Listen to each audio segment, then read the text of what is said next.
भारत की सैन्य रणनीति अब निर्णायक मोड़ पर है। पाकिस्तान की चालबाजियों और चीन के विस्तारवादी रवैये के खिलाफ भारत ने अपनी रक्षा क्षमताओं को नई ऊंचाइयों पर पहुंचाने की ठोस योजना शुरू कर दी है।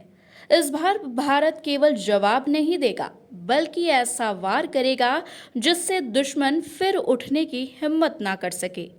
भारत ने अपनी सबसे घातक इंटरकॉन्टिनेंटल बैलिस्टिक मिसाइल अग्नि 5 का एक नया पारंपरिक वेरिएंट विकसित करना शुरू किया है, जो विशेष रूप से पाकिस्तान के गहरे भूमिगत ठिकानों और सैन्य ठिकानों को एक ही हमले में तबाह करने में सक्षम होगा।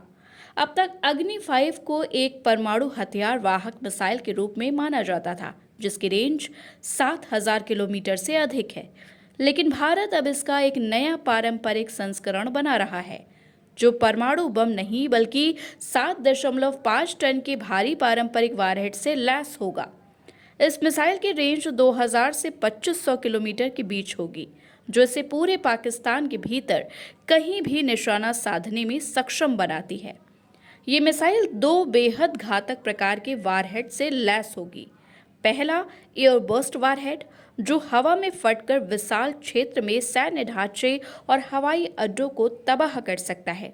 दूसरा, बंकर बस्टर वारहेड, जो जमीन के 80 से 100 मीटर नीचे छिपे दुश्मन के ठिकानों को भेदने में सक्षम होगा। पाकिस्तान के किराना हिल्स जैसे अति गोपनीय परमाणु भंडारण केंद्र अब सुरक्षित नहीं रहेंगे। भारत की ये मिसाइल उन्हें सतह के नीचे से निकालकर पूरी तरह खत्म करने की क्षमता रखती है।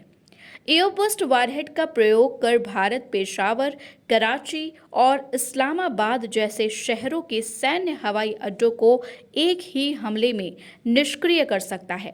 इसका मतलब है जमीनी युद्ध से पहले ही दुश्मन की वायु सेना को तबाह करना।